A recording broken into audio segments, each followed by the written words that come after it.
Are you comfortable with that? The fact that you walked away and Ukraine may not survive? Well, it may not survive anyway, but, you know, we have some weaknesses with Russia. You know, it takes two. Look, it was not going to happen, that war, and it happened. So now we're stuck with this mess.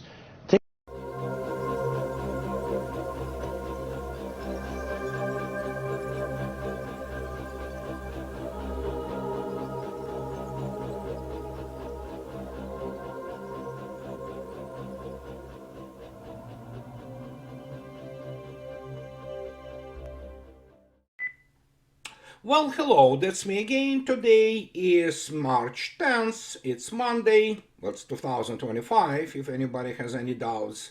And what you saw in the beginning is essentially admission by none other than Mr. Trump, who is the President of the United States of America, saying straight that it doesn't matter what the United States provides to Ukraine, which Russians were saying from the get-go, the end will be the same. It's just more people, primarily on the Ukrainian side, will die, and they will kill Ukrainians who are run by the terrorists, well, they are terrorists, they're not advisors, from United Kingdom, France, and other people, and including those people from the CIA and whatever other orgs, including Pentagon, who are running their operations in the special military operation. They will kill more civilians. They are really good at killing civilians, and the atrocities, I will repeat it ad nauseam. The scale of atrocities and what they do to civilians in Russia and former Ukrainian, now Russian territories are beyond comprehension. It's maybe some SS officers probably would be actually shocked by what is being done to civilians in the occupied territories by the Ukraine. And so there you go. Doesn't matter how you do things. It all ends up with the same result, which, of course, for example, now we have Mr. Rubio saying that, well, it is very unclear when the possible summit between Mr. Putin and Mr. Trump will happen. And that's expected because obviously there is nothing to sign. Russia's conditions on the special military operation and what Ukraine, if it will, exist in any form or shape, are well known. And so, yeah, Putin and Trump will meet when there will be some kind of the basis in terms of the meeting Russian demands on Ukraine, and that set of demands have been transferred or conveyed or given actually in print to American delegation in Saudi Arabia. So, yeah, it's all clear. Russia, as many times already have been stated, despite the complete lies which are spewed by the American and Western media, not going to retreat, quoting Mr. Putin. That's it. It just you take it or leave it, period. So, as the result, what do we have today? And this is important to kind of, keep in mind what is happening on the front, especially in Kursk. We'll talk about Kursk, but here we are. So we know now that State Duma already have been announced it, so it's not some kind of the military correspondent who is probably self-proclaimed expert, but the reality is the data is already out there. The Russian armed forces entered the territory of the Dnipropetrovsk region of Ukraine during the battles of Krasnoarmeysk. In Ukraine we know it as Pokrovsk.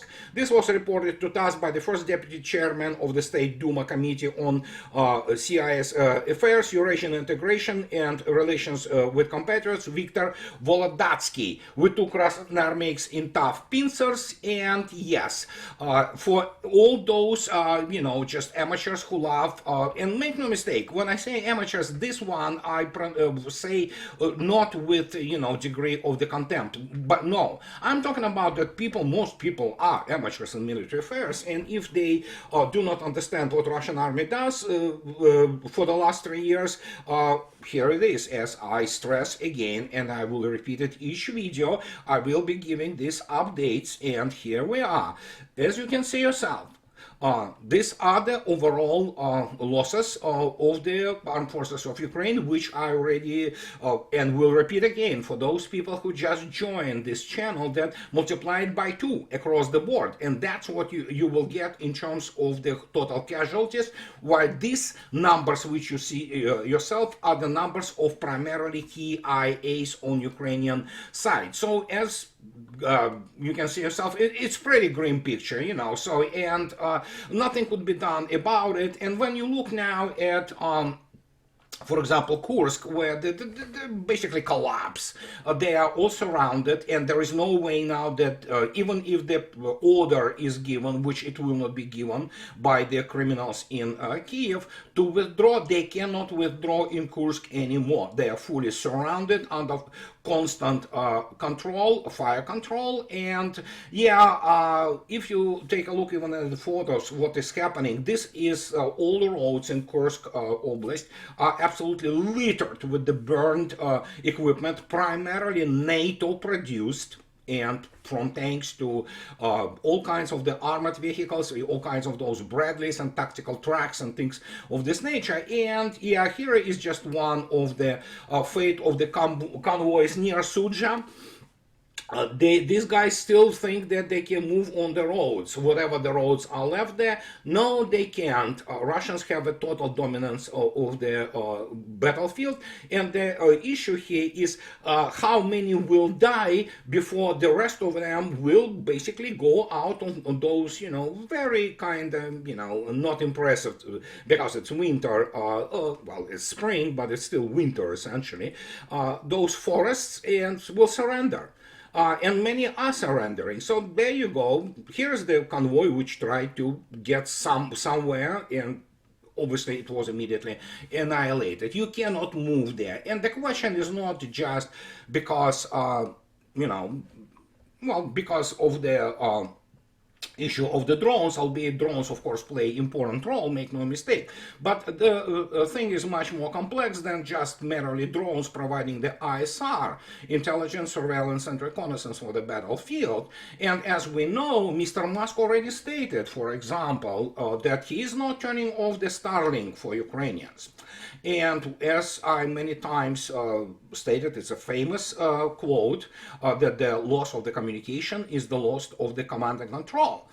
But they did lose command and control, despite the fact that, well, everybody make this turn off of the ISR a little bit larger than it is. It is still important, make no mistake, that United States stopped sharing the 24/7 real-time intelligence with them. But here we are, and here's the Time magazine.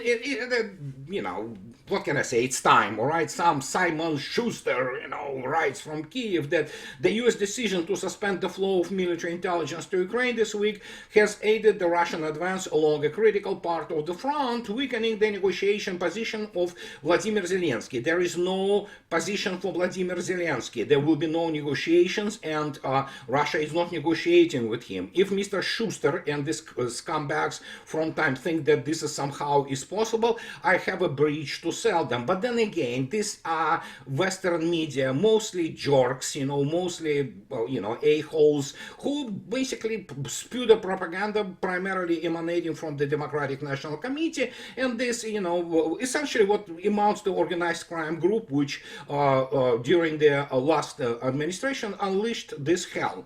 Well, here we are. And so, according to 5 senior Western Ukrainian and Ukrainian officials and military officers familiar with the situation, yeah, we know how those officers and officials and who they are. Primarily, they are the figment of imagination of all those people from American media who literally invent things. They do invent, and I'll talk about it, which is very important. As a result of this pause, there are hundreds of dead Ukrainians. One of the officers told Time in an interview on Friday in Kiev, asking not to be named. Of course. So the biggest problem is morale, he added, as the armed forces of Ukraine are being left to fight without some of their best weapon system. Not as a result of Russian attacks, but Americans pulled back, it really causing an advantage for the enemy on the front line.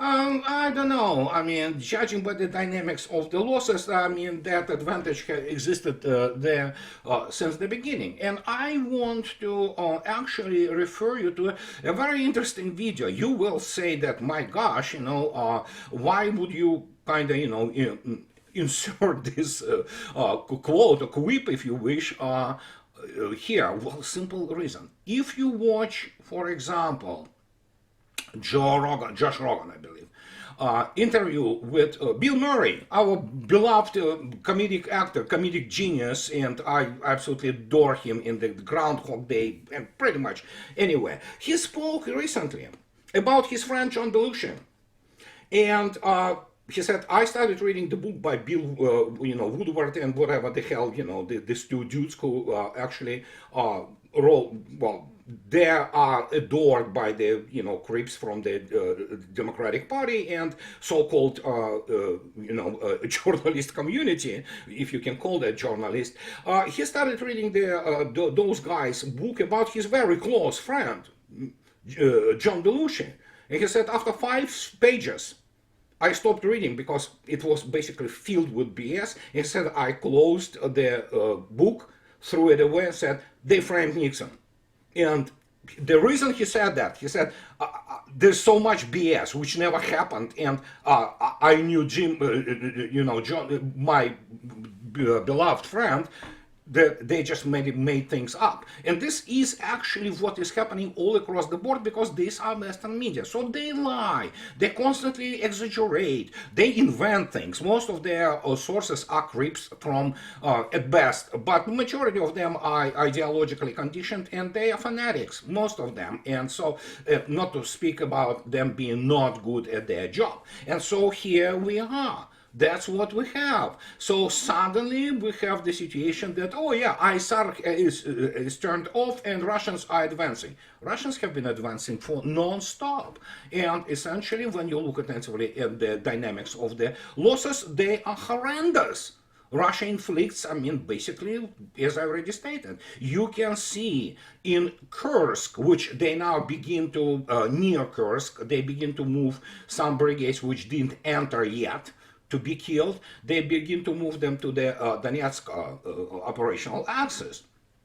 You have 14 years olds, forget about 18 years olds. You have children literally being thrown at the front line. And yeah, I think so Mr. Trump is making a very good decision not to be associated with this essentially inhumane atrocity. That's what previous administration and people in London and Paris want to do. They wanted it, and the only reason they do it because, as I already stated many times, they have a visceral hatred of Russians. So there you go.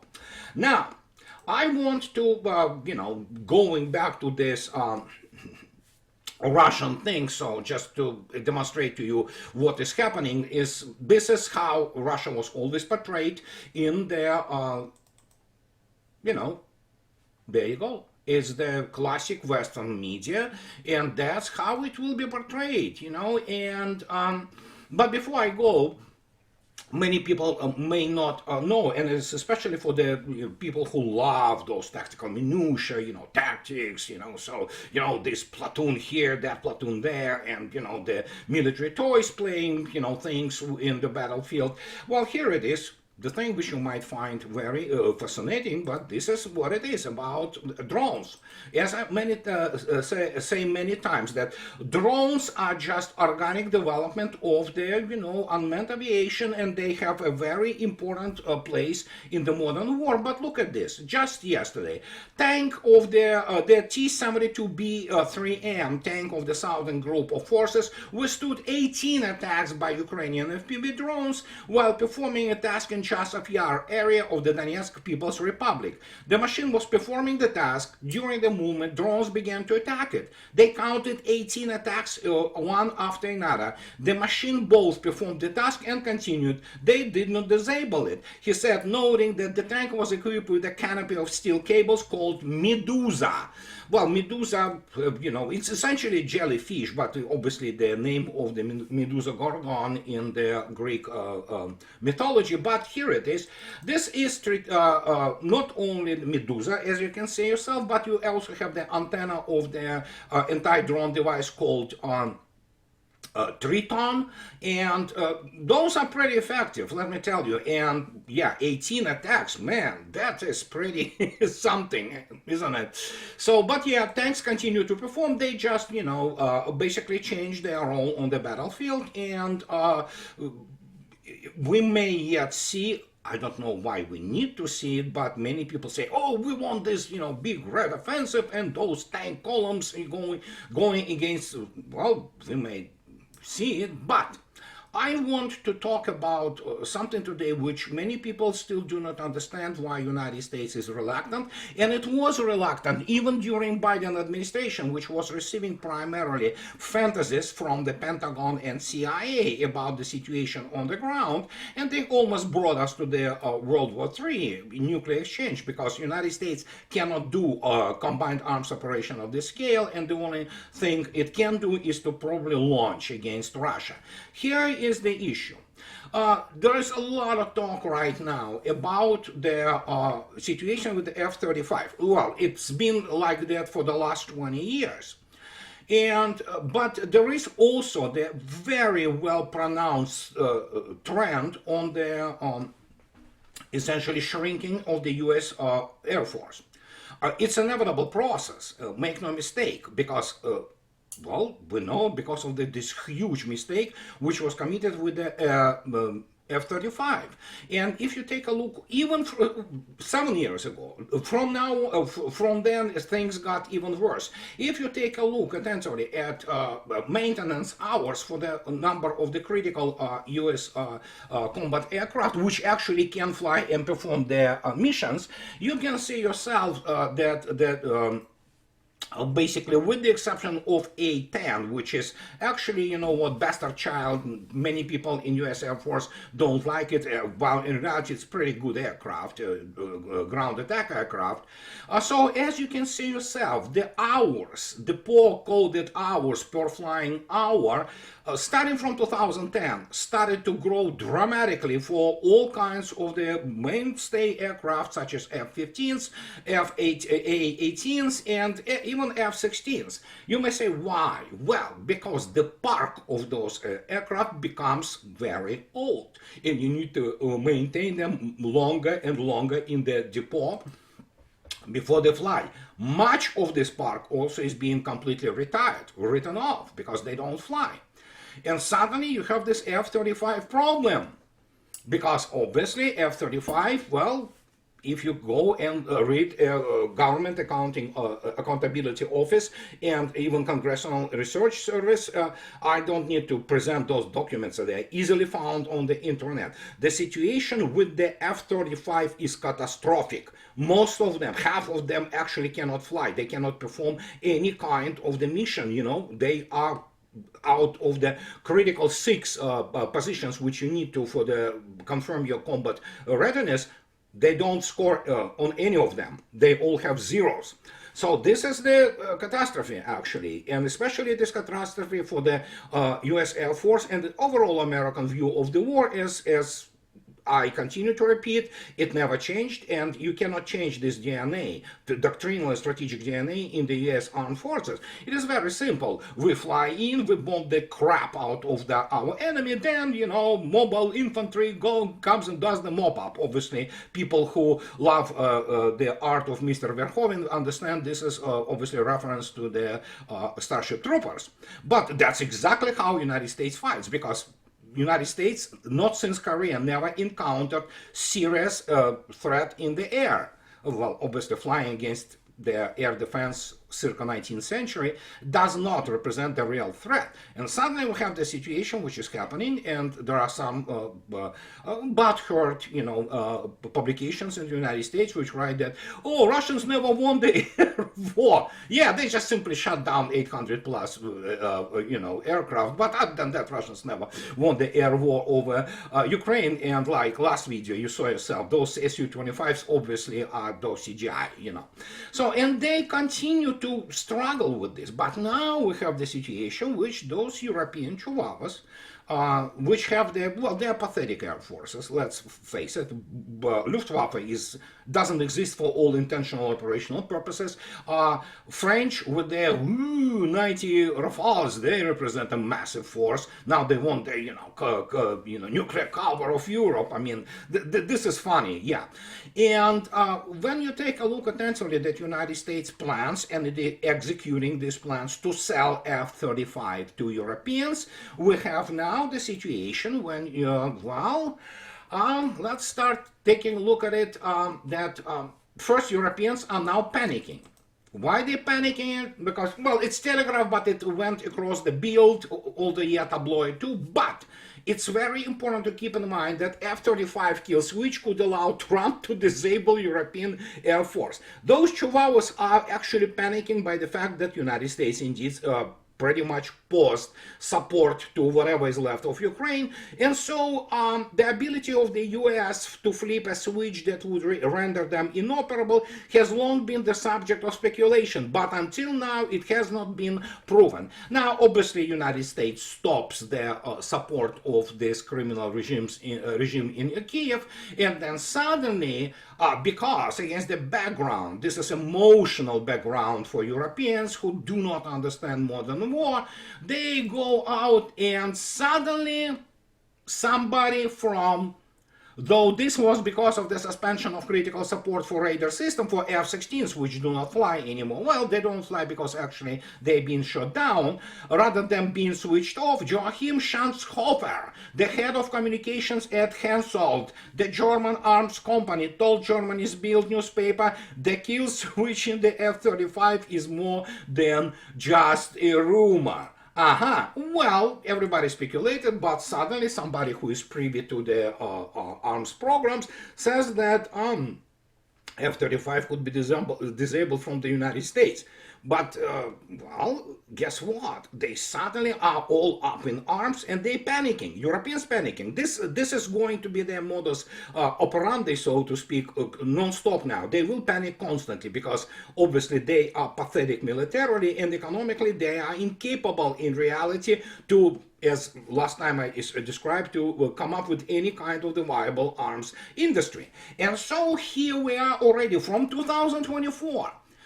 This is the European Security and Defense site reporting about the F-35s being sold to Europeans. And the idea behind F-35 was that essentially United States, as would have been the case with many other types of weapons, essentially substitute European defense industry, making Europeans, as chihuahuas as they are already, make them absolutely impotent militarily, because we are talking about something which is the 21st century. And in the end, United States needs to sell this lame duck of the aircraft to somebody to at least recoup some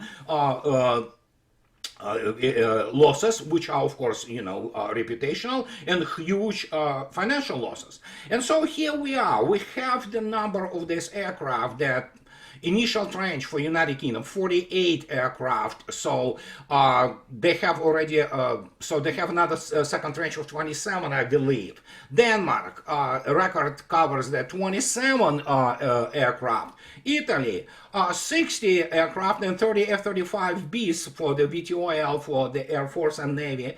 And Netherlands, 52 F-45, 52 for Norway. And you continue to look at those numbers, and yeah, they begin to amount to hundreds of those aircraft. And so there we have another. Belgium, 34. Czech Republic, 24 to replace Gripen. Finland, oh my gosh, 64 aircraft. Germany, all 35 aircraft will be built in the United States. Get this, will be built in the United States. And they must be ready to assume the nuclear strike role by 2030. If Germany wants to assume nuclear strike role, yeah, it will assume nuclear strike role because that nuclear strike will follow from Russia if the Germany even decides. Although Mr. Waltz says, no, when Merz or whatever the hell the name of this new puppet chancellor, he said, no, we're not going nuclear way. Who knows? They lie all the time. So there are Poland, which is again 32 units, Switzerland, oh God, and so you can see yourself. And now suddenly they begin to worry. And they begin to worry because they are being selling, well, it's a lame duck aircraft, make no mistake. But suddenly it was in 2024, this piece of the analysis, obviously they changed their mind really much by now. So, and there is some concern that broader-based F-35 procurement could reduce or eliminate room for competing European designs and lead to downsizing of the domestic aerospace industry.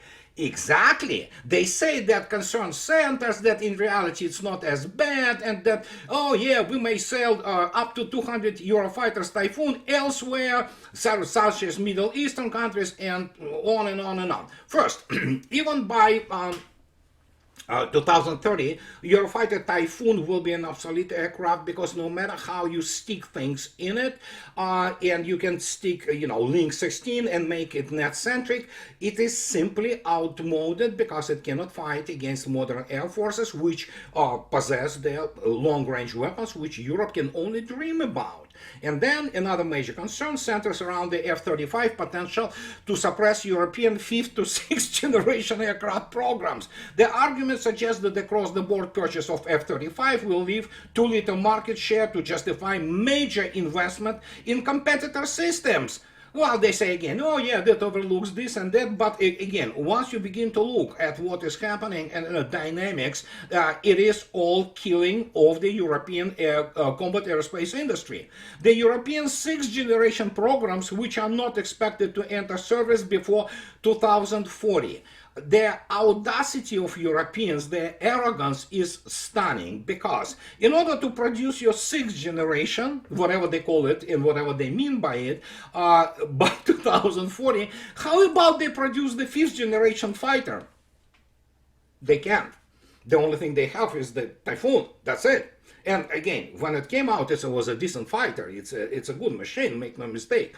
But it's totally not prepared to fight in the modern air-to-air and air defense environment. Period. Not single aircraft from the United States inventory can do that. And then, of course, now we have the U.S. Air Force shrinking, well, because obviously the production of this already F-35 is way, not enough to compensate for what is being done to the U.S. Air Force. Not done on purpose. You cannot continue to fly aircraft which are 30 or let alone 40 years old. Oh, you have to retire them. And F-15 was a great machine, make no mistake. It's an excellent combat aircraft, but it doesn't matter how much of the lipstick you essentially put on the pig, its time is over. Yeah, those F-15EX, whatever, XX, whatever the programs, it's all fine and dandy, but again, you have only MRAM. When you have only MRAM, M120, how do you go about the aircraft which carry R-37 or R-77? You can't. And especially when you have all those wonderful, AVACs, early warning systems, flying like those bees, around the flowers by Russians, and Russians build more. Now even more advanced A-100. And there you go. And then suddenly you have the net-centric paradigm already here. Again, for those who forget what is net-centric, here is the, again, reminder of how the realize the, basically classic Boyd's loop, ODA, observe, orient, decide, and act. But here it is. Here's Metcalfe law, which shows you how it grows the value of the network. And as you can see yourself, maximize connectivity, maximize sensors capability, and there you go. You have all those aircraft communicating between each other, and you can go and look up the formula for the Metcalfe's law. And yeah, they are guided by the early warning system, and then suddenly you have the synergetic effect, and they are very, very effective against the enemy which cannot fight back. When the enemy which can fight back, and in fact leads you by in technology like deploying air-to-air missiles which are not only 400-kilometer range but hypersonic, the thing changes dramatically. And that's what has to be understood when Europeans suddenly recognize, guys, it is all about killing your industry. It always was since the start of this turmoil, and since the speech of Vladimir Putin when he stated in 2007 in Munich that it is over. Russians knew that United States will need to eat Europe, and United States eats Europe, and nothing could be done about it. They're two different weight categories, despite the fact that in general Europe is larger, not economically, but larger in terms of population than the United States. And when you look at this in a broader terms, so to speak, doctrinal terms, and things like this nature, yeah. How about you guys perform, the production of the 5th generation fighter, something equaling Su-57? If you can't, I don't know how you will go to the, I assume, 6th generation, which I think so Russians speak about, allegedly the 6th generation fighter, which will be essentially the thing which can operate in the near space too. So, well, good luck to Europe with that. And this is also, which is interesting, United States partially, transfers the burden and problems of F-35 program onto Europeans. And you saw yourself the numbers. Europeans are buying it as if there is no tomorrow. And that means no matter how they try to play, this nicely and say, oh no, we're not very concerned. They are concerned, and they are panicking that it is essentially the killing of the combat aviation as we know, because Europe will never be able to produce real 5th generation, let alone the 6th generation fighter. They simply have no basis for that. And this is what I wanted to tell you guys today. And I think so this is an extremely important topic to cover, and this is for those people who do not understand why, for example, United States Air Force is shrinking, and it is shrinking, and why Europeans are buying F-35. Well, they're not merely buying, they have their hands twisted to buy it, and they are buying it because they are nobodies. They will do as the United States told them before the Biden administration, and now it is too late to, so to speak, go outside of the so-called United States defensive umbrella, despite all those pathetic statements from this little dude, Macron as they call him, and all other people of this nature who do not understand that Europe is the bunch of the Lilliputs. And so if Ukraine, as Macron says that, oh yeah, we're going to place those 300-kilometer range missile, carried one Rafale carries one missile with the nuclear warheads, well, the time of flight of the nearest the missiles from Russia to, let's say, Germany or Poland, where they want to put it, very short, 10 minutes, it will be done. So this is what I wanted to tell you today, guys, and as always, in the end, those who like what I do, please subscribe to my channel, and those who can afford, please support me on the Patreon or buy me a coffee and tune. That will allow me to continue to do what I'm doing. So have the nice rest of the week, and I'll talk to you later, guys. Bye-bye.